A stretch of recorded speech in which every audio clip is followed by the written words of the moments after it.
yang darurat.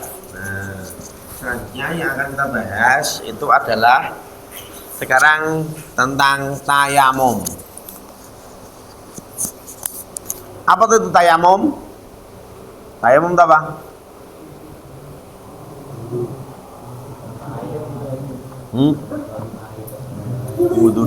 Wudu tanpa air, bersuci tanpa air, jadi tidak menggunakan air.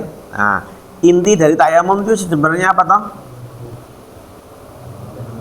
Inti atau makna hikmah terbesar di balik tayamum itu apa? Apa? Hah? Oke. Hah? Kemurahan dalam beribadah. Bukan kemurahan.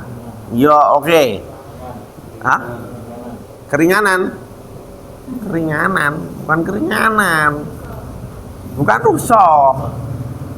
Gini loh, inti dari adanya rukhsah atau adanya keringanan itu sebenarnya makna dibalik itu adalah kita tetap harus melakukan sholat. Yang wajib itu kan sholat, yang dilakukan dengan tayamum itu kan sebabnya adalah sholat. Nah, itu kan pengganti wudhu ketika memang tidak ada air atau ada penyebab yang menyebabkan kita nggak bisa menggunakan air.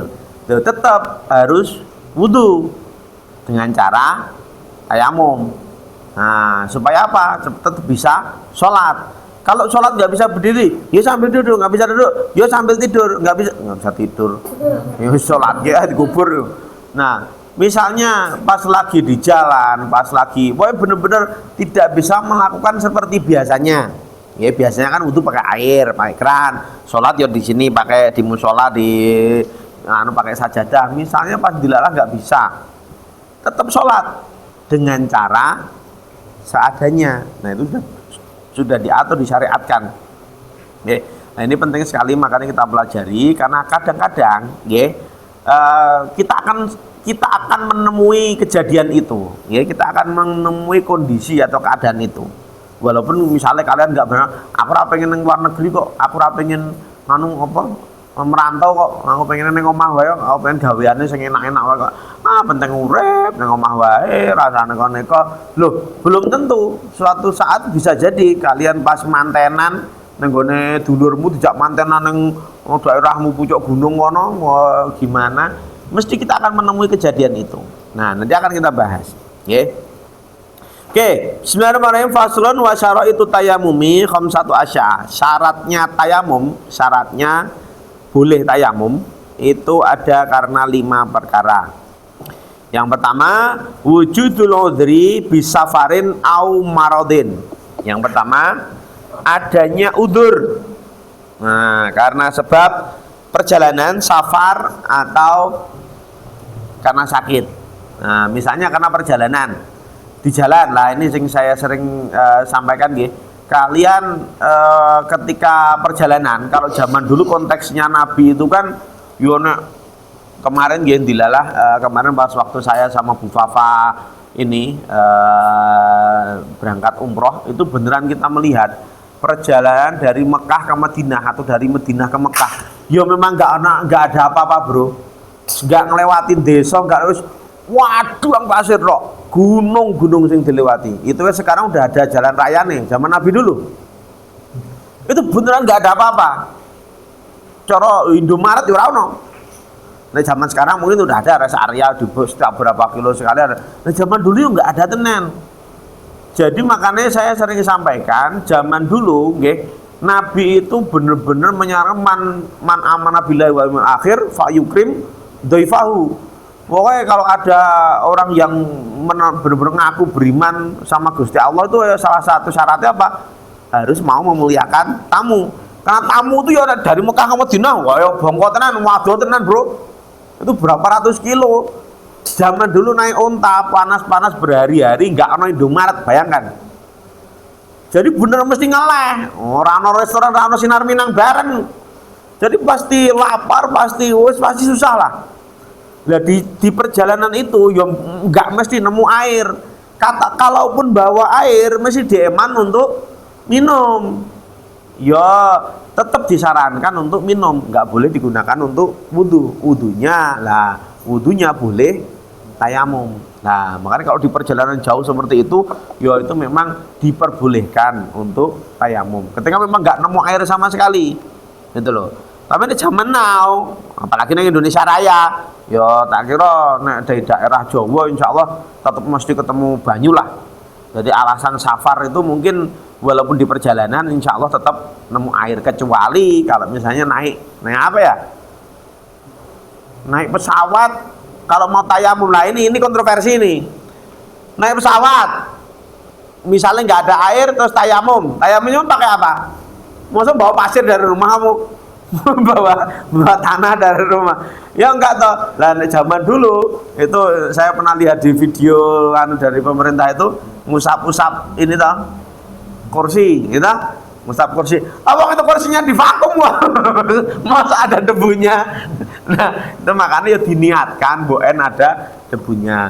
Tapi insya Allah sebenarnya, nah kalau kalian kemarin belajar wudhu dengan air minimalis seperti itu, bisa wudhu di kamar mandinya, toilet. Tapi usahakan ya jangan sampai bleber-bleber. Bisa dengan air minimalis, kalian bisa wudhu, bisa terbasuh semuanya tanpa buang-buang air, tanpa bleber-bleber air, bisa.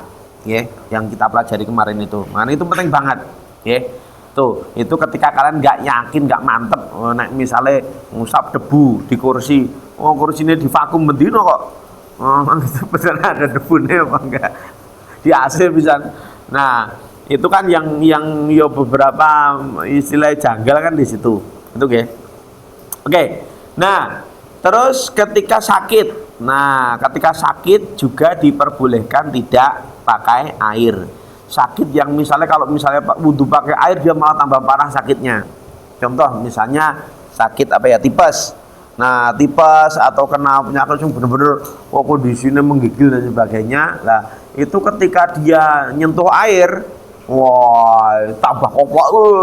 Nah, itu boleh tayamum, Atau misalnya pas lagi luka-luka, kalau misalnya dicuri air, tambah beker, misalnya misalnya kena luka bakar atau kena luka inilah, itu misalnya kalau kena air kok tambah parah, boleh nggak pakai air, lewat tayamum, lewat tayamum. Nanti kita praktekkan.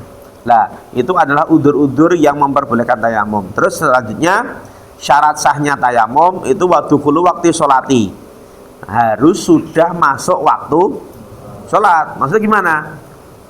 Kalian nyari air nih, nggak ada, atau tadi kena udzur. Nah, udzur memang pas bepergian atau pas sakit. Bolehnya tayamum itu ketika sudah masuk waktu sholat. Ngomong waktu duhur gitu, tayamum nggak adanya, terus sholat. Jadi 1 kali tayamum untuk 1 kali sholat. Nanti kalau sholat asar tayamum lagi, gitu loh. Jadi syaratnya memang harus sudah masuk waktu sholat. Terus yang ketiga, wa ta'adzuru istimalihi. Nah, wa ta'adzuru istimalihi. Jadi memang ya ini sudah mencari tapi nggak ada. Jadi jangan alasan, ayo aku tayamum gue lah. Wah, belum nyari, kayak era ono iki. Jangan kayak dicari dulu, usaha dulu. Nah, siapa tahu ada sumur, siapa tahu ada sumber air. Jadi jangan keburu putus asa dulu. Maksudnya ada usaha nyari dulu. Kalau beneran nggak ada, baru tayamum. Nah, misalnya kalau kalian di luar negeri pengen wudhu, kok nggak ada keran nih, mau wudhu pakai apa? Usaha dulu, pakai air minum boleh. Air minum tapi putih loh ya, pakai aqua air mineral air putih boleh. Coca-Cola ya nggak boleh. Misalnya kalian di luar negeri, ikut pertukaran pelajar kayak mau kerja di luar negeri, mau plesir, nggak ada air, ya beli aqua kecil 1 botol sudah bisa dipakai untuk wudhu. Tapi usaha dulu. Kalau benar-benar usaha nyari nggak ada, baru, tadi boleh tayamum. Terus selanjutnya wa zuhu ba'da tolabi. Oke, ini tadi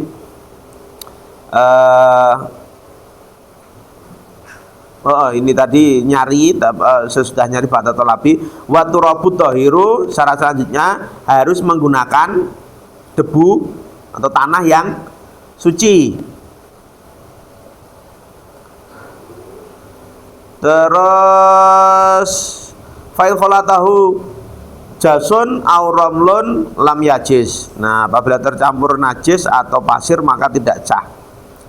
Oke, ini menurut kitab takrib syarat-syaratnya itu tadi. Jadi karena udzur, terus sudah mancing waktu sholatnya, terus wa ta'udzuru istimalihi, ya memang enggak apa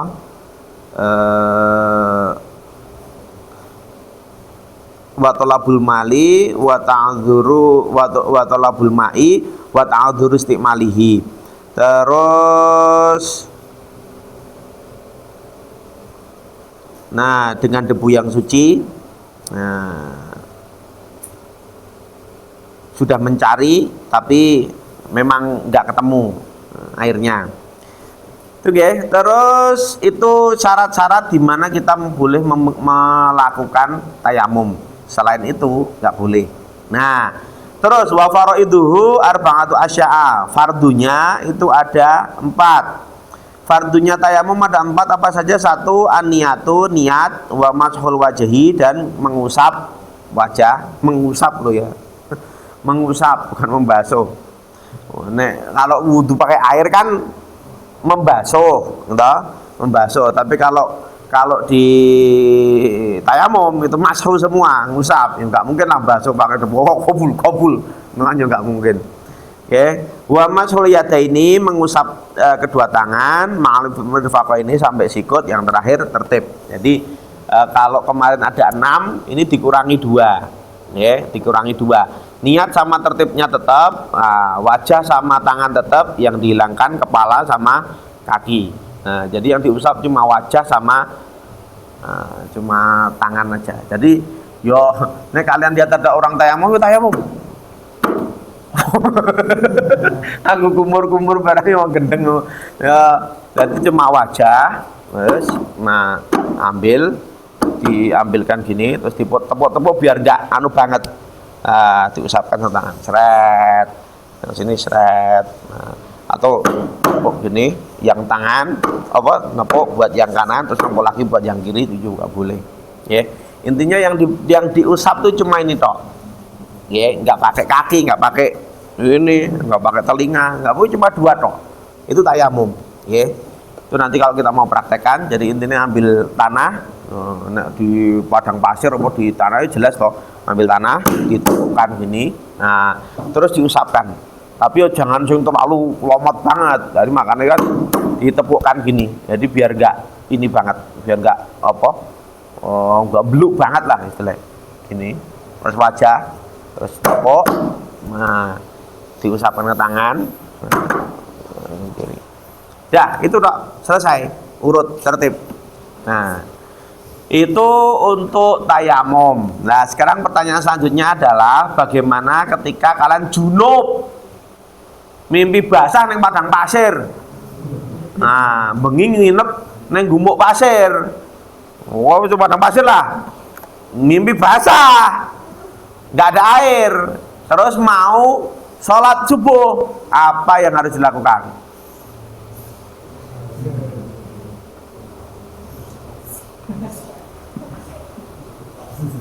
Nggak ada air, yo tayamumnya mandi besar gimana? Guling-guling yang pasir. Nah ini penting banget ya, ini penting karena ini benar-benar terjadi, makanya jadi syariat, ini penting banget. Zaman Nabi dulu pernah, kalau nggak salah Sayyidina Umar, pas waktu perang. Nah pas waktu perang kan ya jauh dari rumah, bawa bekal ya buat minum, buat kehidupan. Gue minum orangnya atau minum kudane, minum ontane, itu untuk minum kendaraane. Jadi ketika wudhu tayamum, lah ada yang junub. Nah, Sayyidina Umar junub, langsung kaget, sahabat lapor aja, "Napa kanjeng Nabi? Apa ten? Sayyidina Umar ngopo wae? Guling-guling ning pasir, ngosek-ngosek ning pasir. Ngopo, Umar? Wah, junub." Nah, ternyata dia junub. Nah, mungkin dia mikir, wah nek tayamume wudu gini, wah nek tayamume junub mandi oh berarti oh ngosat-ngosat nang pasir guling-guling. Lo tayamum enggak ngono. Ternyata tayamumnya junub, mandi junub dengan tayamumnya wudu sama. Jadi yang dibaca cuma ini sama tangan toh, nggak usah. Jadi memang cuma ini sudah sama. Nah, itu kemurahannya Gusti Allah. Tapi ingat, itu ketika darurat. Ya ketika syarat-syarat tadi terpenuhi, gitu loh. Kita memang kepepetan nggak ada air, loh. Penak toh. Artinya apa? Ingat ya, sing dilihat Allah adalah niat kita, bukan fisik kita. Wudhu itu bukan seberapa banyak air yang kita pakai, bukan. Tapi bagaimana kesiapan hati kita. Wong faktanya ternyata nggak pakai air, sah-sah aja pakai debu. Artinya bukan air yang menyebabkan wudhu kita sempurna, tapi iman kita, niat kita yang membuat wudhu sempurna. Makanya kalau kalian tahu, ya, salah satu syaratnya sholat khusyuk itu apa? Sempurnanya wudhu. Sayyidina Ali itu kalau wudhu koplok. Sayyidina Ali wudhu guys. Tanya sama sahabat yang lain, loh Ali, kenapa sama keringan? Dikira sakit. Wah, iki aku harus ketemu Gusti Allah. Loh, dari wudhunya saja itu sudah diniatkan mau ketemu Gusti Allah. Mana koplok dia? Karena dia khusyuk tenanan, yo mi'raj tenanan. As-sholatu mi'rajul mukmin. Salat itu mi'rajnya wong mukmin. Yo kalian tahu ketika at-tahiyatul mubarakatus sholawatut thayyibatulillah, itu kan kita sedang ngobrol dengan Gusti Allah. Itu peristiwa Isra Mi'raj ketika Nabi bertemu Allah. Rekamannya di tahiyat itu. Jadi sholat kita itu ya benar-benar sedang ketemu Gusti Allah. Nah yo, kalian harus ketemu diundang bupati koplok. Lah harus ketemu Gusti Allah kok sawante ya wudhu. Sholat. Lah 11 ra ngergani Gusti Allah yo. Makanya saya tak amuk tenan ana wong sholat kok guyon. Sholat kok guyon malah gendung tuh. Oh, tak kaplok tenan. Loh, kalian harus latihan. Sholat itu kita ngadep Gusti Allah loh. Oke. Jadi harus dihayati betul, dimulai dari bersuci kita, wudhu kita sempurna. Ya. Kalau wudhunya saja sakarepe dhewe, nah biasanya sholatnya yo mesti sakarepe dhewe, sakenone. Tapi dimulai dari wudhunya. Jadi wudhunya harus sempurna. Nah, makanya ketika nggak ada air pun tetap bisa sempurna lewat tayamum tadi. Tayamum. Terus wa sunanuhu salah satu asya. Sunahnya tayamum ada 3. Apa itu? 1 asmiyatu wa taqdimul yumna ala yusra wal muwalatu. Yang pertama baca bismillah. Yang kedua taqdimul yumna ala yusra, mendahulukan yang kanan dari yang kiri. Ini untuk tangan, enggak kok wajah. Enggak. Nek wajah udah tengah lagi gini. Mana tangan kanan dulu, baru tangan kiri, gitu loh. Bukan wajah terus ini. Enggak. Ini untuk tangan. Oke, terus yang terakhir mualatu. Mualatu nuli yo langsung, jangan dijeda.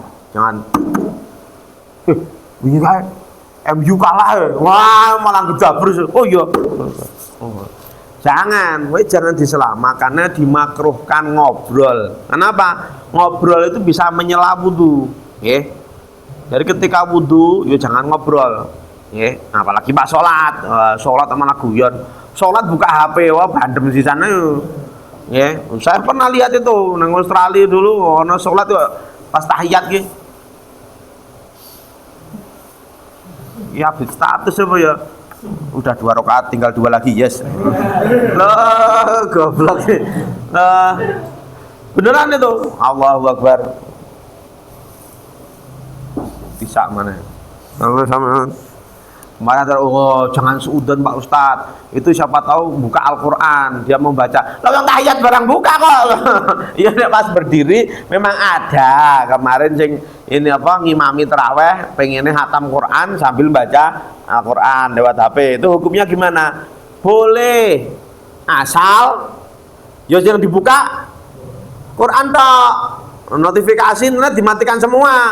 Wah, bismillahirrahmanirrahim. Alhamdulillahirabbil arrahmanirrahim maliki yaumiddin. Notifikasi Shopee. Oh, wis tekan to. Lah. Piye yo? Akhirnya malah jadi enggak khusyuk, nggih. Memang gini ya, kalau di pondok-pondok Al-Qur'an, misalnya di Anur Ngrukem atau dulu di Nurul Ummah pas yang imami, dulu Pak Yai Muslim Nawawi kan dulu jadi pengasuhnya di pondok Nurul Ummah. Dulu pas tarawih itu ya hatam Quran 20 hari. Jadi satu hari 1,5 juz. Itu yang nyimak, kangkang yang nyimak itu yang jadi makmum bawa Quran kecil itu, kayak punya Pak At itu, bawa Quran nyimak. Jadi kalau misalnya imamnya ada yang salah, ada yang benar, itu beneran bawa Quran. Nah itu fine aja. Ya Quran nggak ada notifikasi, nggak ada apa-apa, ya fine aja. Lah kalau HP ini kan makanya kontroversi. Yang dibuka beneran Quran nggak? Lah terus pas waktu buka jangan kasih password. Nah, Bismillahirrahmanirrahim. Alhamdulillahirobbilalamin. Gagal terus lah, malah bahaya itu. Ya nggak usah dikasih password, nggak usah kasih wallpaper. Nah, kasih wallpaper ke bojone apa pacare lho. Lah, astagfirullahaladzim. Iya. Weh, jangan sampai ada peluang untuk terdistraksi, ya. Jadi ngimami sholat Allahu Akbar, misalnya gini, ngimami sholat pakai HP, sah-sah saja Allahu Akbar. Ketika yang dibuka misalnya memang Quran, ini ya, ini ada terjemahannya, saya nggak ada terjemahannya, ya ini. Memang buka Quran, langsung surat Ali Imran, wah ini langsung. Bismillahirrahmanirrahim. Alif lam mim. As-Sajdah. Tanzilul kitabi la raiba fihi min rabbil alamin. Am yaquluna iftara. Amin. Allahu Akbar. Fine saja, ya. Tapi usahakan benar-benar tidak mengganggu sholatnya. Ya kan? Allahu Akbar. Bismillahirrahmanirrahim. Tidung. Lagi apa yang bahaya. Ya itu yang di istilah yang dihati-hati di situ. Gitu loh. Oke. Nah, balik lagi. Jadi itu nggih. Salat sekali lagi, salat kita itu nggih, salat kita dipengaruhi atau ditentukan yang pertama itu oleh kualitas wudu kita. Nek wudune wis sak karepe dhewe, biasane salate ya sak kenane. Itu beneran. Jadi makanya kenapa kok wudu harus sampai sikut? Kenapa kok kalau di madhab kita gitu, di madhab Imam Syafi'i benar-benar harus sampai batas-batasnya ini wajah, kaki beneran harus sampai mata kaki, ya. Itu kenapa? Supaya tidak diremehkan, supaya tidak disepelekan. Coba kalau nggak ada aturan sampai siku, wudhu paling akhirnya nggak menghayati bahwa kita sedang membersihkan diri, nonton loh. Wah ngapain? Ketika kumur-kumur itu membersihkan dosa yang dilakukan mulut kita. Dihayati ketika membasuh wajah, benar-benar dihayati ya Allah. Mau dulu cewek ayu tenan ya Allah, astagfirullahaladzim.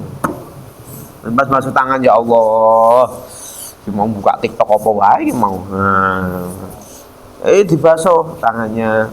Benar-benar dihayati. Kalau sampai siku, kan kita jadi ada banyak kesempatan. Pas waktu basuhnya tuh lama gitu loh, basuhnya lama jadi kita menghayati. Coba bayangkan nggak ada aturan sampai mirfaqo ini, nggak ada sampai sikut. Paling sih apalagi di madhab Syafi'i 3 rambut tok sah.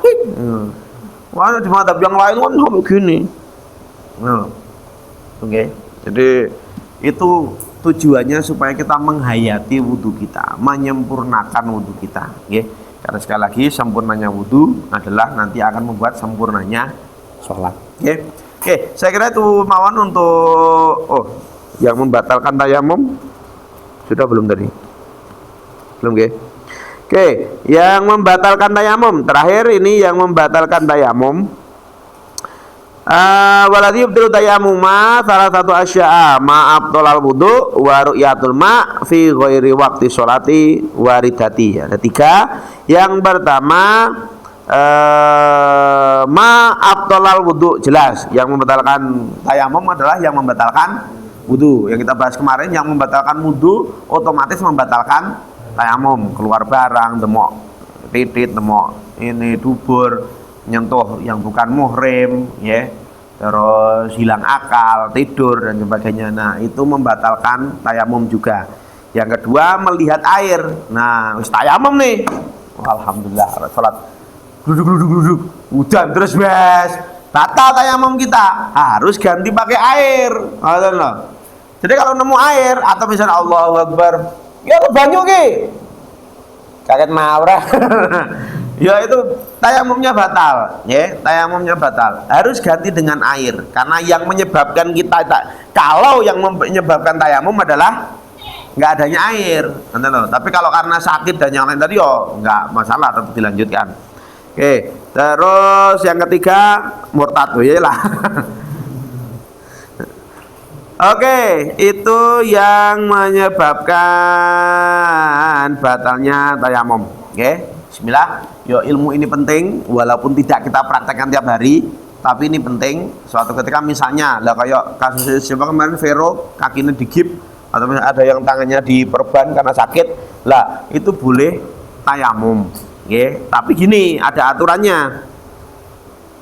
Nah, wasahibul jabairi yamsahu alaiha wa yatamammamu wa yusalliya wa ala i'adata alai in kana wada'aha ala tuhrin wa yatamamu likulli faridatin wa yusalli bitayammumin wahidin masya'a minal nawafil.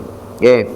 Jadi kalau ada orang yang pakai perban, terus tayamum, sholat, niku tidak perlu mengulangi sholat apabila yang penting pas waktu pakai perban niku dalam keadaan suci.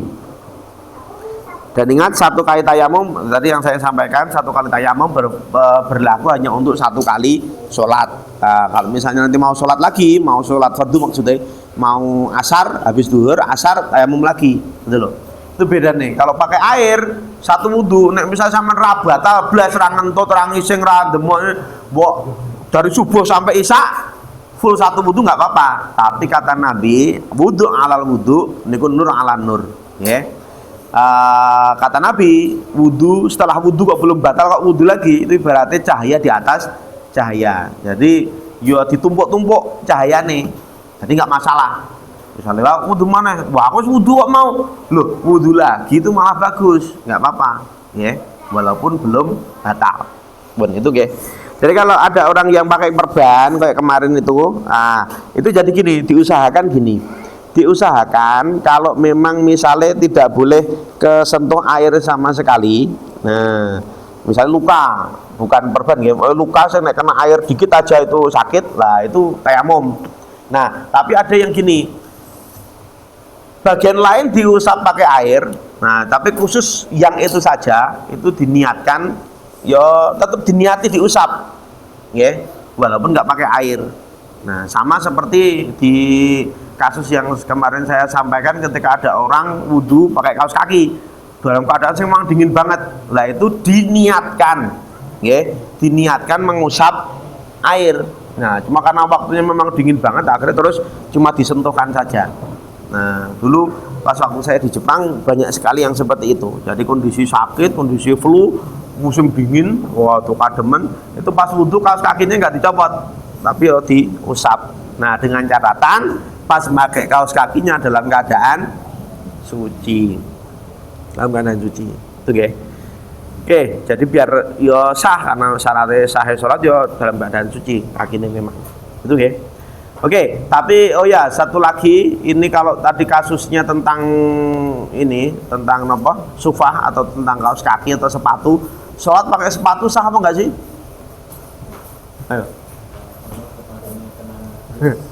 Lah, ini yang harus diperhatikan, Nabi dulu memang pernah, wudu sepatunya nggak dicopot, otomatis pas waktu sholat juga sepatunya nggak dicopot. Tapi konteksnya Kanjeng Nabi dulu itu di padang pasir kering, ada najis pun najisnya kering. Nah, kering sama kering itu insya Allah nggak nempel.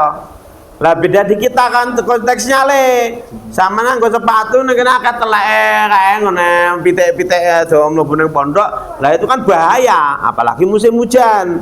Gitu loh. Lah kemarin dulu saya pernah debat sama teman dari ini, ada teman-teman jilbaber yang pakai jilbaber dia pakai pakai gamis panjang banget sampai geser-geser lemah itu. Lah suatu ketika saya lagi di depan masjid, saya mau habis sholat mau keluar, mereka baru datang mau ke masjid. Itu pas hujan, bawahnya itu basah menggenang, dan di situ banyak pitik do nelek di depan masjid itu. Wah, dia esrek terus naik ke masjid itu bawa kotoran-kotoran itu, terus dengar beda loh, mbak, ya diangkat bang, anaknya najis sih ngawur kebetulan teman sekelas, mbak, najis sih ngawur weh, enggak yo, kata Nabi,